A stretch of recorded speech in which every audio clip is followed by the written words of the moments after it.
In the know. Good evening, everyone. In the know. Tony Reed. Fire.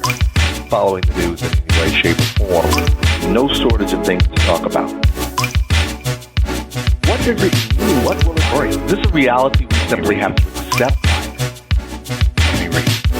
Fire. Tony Reed. Let's go ahead and get started.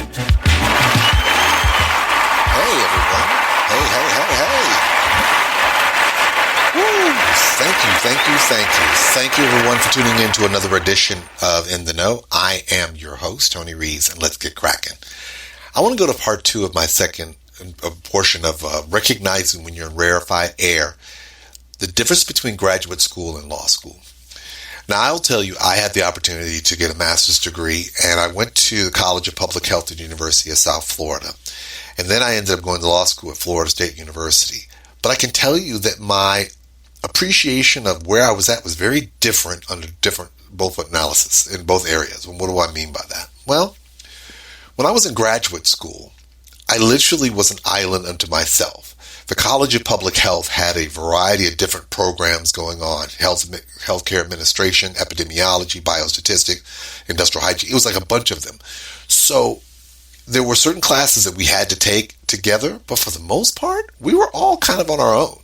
Most of the students there, when you're at graduate school, you're kind of a commuter student because most people are working. I had quite a few people who had families. So the only time we really saw each other is when we came for class. And depending on when you were there, if you were going to graduate school full-time, you probably had classes during the day. I was working full-time, so I was going to grad school at night.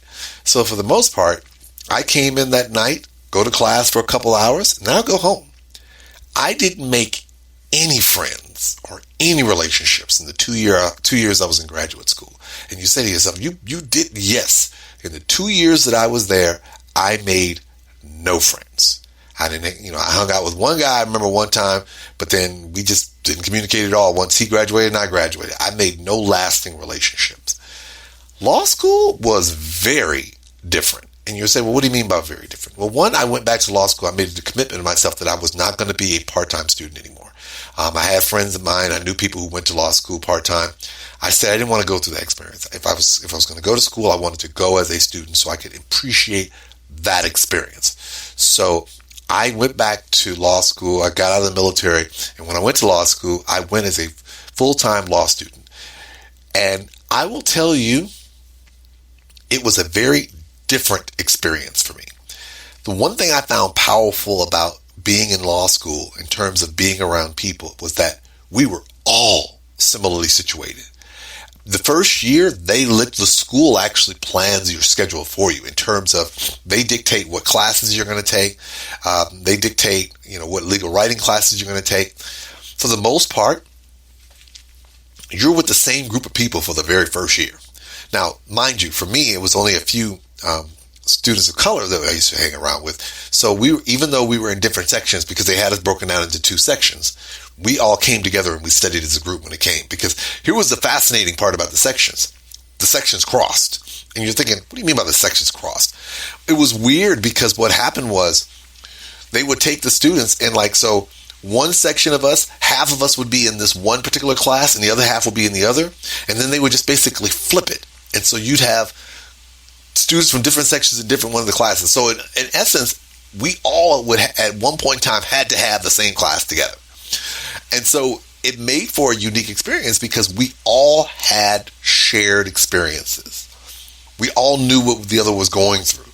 We may have had a different constitutional law professor or a different contract professor, but we all went through the same thing. So the first year, we basically all understood what it meant. We all studied together. Most of our classes, you only had one exam. So that meant we all studied our finals together for that week leading up to it and so forth. We all participated in the same organizations and so forth like that. And here was the other thing that was fascinating. The school is small, or at the time it was. So in essence, it wasn't even though we were on Florida State University, the College of Law itself was one building. It was fascinating. It was like a 2-story, 3-story building. I want to say it's 2-story building. 2-story building. That was it. It was 2 stories, the library, and the library and the student lounge. That's it. And so you had to see your students, your colleagues every day. I mean, literally, we saw each other every day. Yes, we had classes on Monday, Wednesday, and Friday, and then like a Tuesday we had legal writing, whatever the case may be, but we always saw each other. So I tell you, I can imagine what's like if you're in medical school or in dental school and so forth like that. The reality is that when you're in a shared environment, you form relationships with people because you're all going through the same thing. You're all experiencing the same thing. Now, the second year and my third year, they gave us more autonomy. We were able to get jobs on our own off campus. We were able to set our own schedule. But there were specific classes we had to take. So before you graduated, you had to take constitutional law too. You had to take evidence. I mean, you had to take a business class. We had to do those things you had to take. So because we had to take them, guess what do you think happened? We were all in classes together. And so as a result, we all had the opportunity to have shared experiences with each other. Now, you're probably saying to yourself, well, where's the rarefied air? Well, the fact of the matter is that when you get to the level of being in these type of environments, everybody you're around is going to do something special when they leave. And you're going to probably say, that's not everybody. I'm like, well, you can make the argument, but I'm going to be optimistic and say, well, think about it. My core group of friends that I ran with, and for me, it was me and about another guy, he passed away several years ago, God rest his soul, and about 5 different young ladies. And every one of them went on to do something dynamic. I had one who went on to become a professor, another one who's an executive vice president for Associated Press, another friend of mine who is a senior partner at a large law firm. Some of them changed professions. One became a nurse, another one became a dentist. And it's fascinating because when you're in college and you're looking at these people, you're not thinking that they're going to go off and do great things. Y'all just thinking about y'all trying to get through that next final and that next assignment. I stress that to keep this point and make this point abundantly clear to all of you. That when I got into the point where I was in this particular space and everybody is aspiring to do things in different ways, it really blew my mind just to see how this thing played out over time. Because guess what? Now what happens is 5, 10, 15, and we just celebrated our 20 plus year anniversary of being admitted to the bar. You start looking at people and you say to yourself, man, I never thought then this is where they would be now. And let me just be clear. There's no way of knowing. I'm not telling you that you need to just be friends with someone because you know they're going to be big baller, shot caller in the future. What I'm effectively saying, though, is that you have to understand, as you move into these spaces, you have to recognize that you're in a space that not everybody is in. Not everybody, for whether you want to acknowledge it or not everybody can get into law school. Not everybody can get into graduate school.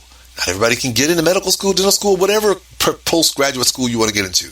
So when you're in those spaces and you're making those relationships with those students, you recognize you're around people who are aspiring to do something better than before. They made the decision that having a bachelor's degree was not enough. They want to use their degree to advance themselves further. So they want to take full advantage of the opportunities that are presented to themselves accordingly. So what did I learn from my time at law school that was different from my time at graduate school?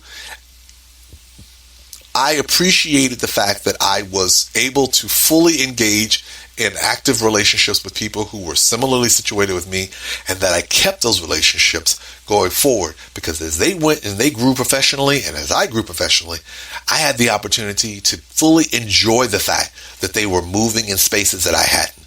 Trust me when I tell you, and I'll give this and I'll end on this particular point. One of my close friends, I love her to death. I won't put her on blast and so forth. When we were hanging out during law school, I didn't know it, but her mother had a close friend who worked in the NFL.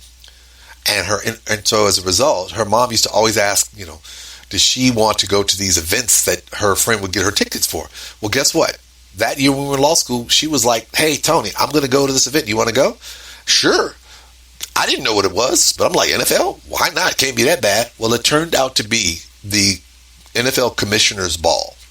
And I got the opportunity to see first of all, whatever you think about the NFL owners, you'll never appreciate how they get down, because they get down a level I could not even wrap my brain around. But the thing that I thought was fascinating was not that I was in the presence, because I had a chance to meet a couple of the owners and things like that, and I thought that was great. But the thing that resonated with me was that if I don't have my relationship with this young lady and I don't meet her at law school, I'm not here. And so you've got to think about that. The people that you meet as you move up and do more than what you were planning on doing, as you move into different spaces, into different arenas, are going to put you in places to do things that not everybody else can do. Sometimes we have to remind ourselves, not everyone can do what we do. And not everyone can get access to the things that we get access to. So when you get that opportunity to get access to certain things, enjoy it to the fullest. Because trust me when I tell you, it's very rare to be in those spaces, and it's even rarer to have that occupied that air in a way that you think that you don't even realize that you're occupying. And for me, I appreciated it more so now as I've gotten older. But for you, once you start moving into those spaces and so forth, take advantage and appreciate the fact that you're in a space that not everybody could be in. All right, everyone. Thank you for tuning in to another edition of In the Know. I am your host, as always. You know you can reach me on most listening platforms, as well as the fact that if you want to check me out on social media, you can visit me at My Name is Reeves. As always, at AnthonyReeves.com is a great place to start if you're trying to find out what's going on with me. As always, I encourage you to send me notes, leave me messages. And hey, if you like what I'm doing and you want to hear more, let me know, because you can hit me up at Anthony.Reeves at AnthonyReeves.com. So many ways to reach out to me, but I want you to always remember this. At every day, at the beginning and the end, I always want to start and end the day with my favorite question of the day. Are you ready for the Anthony Reeves experience?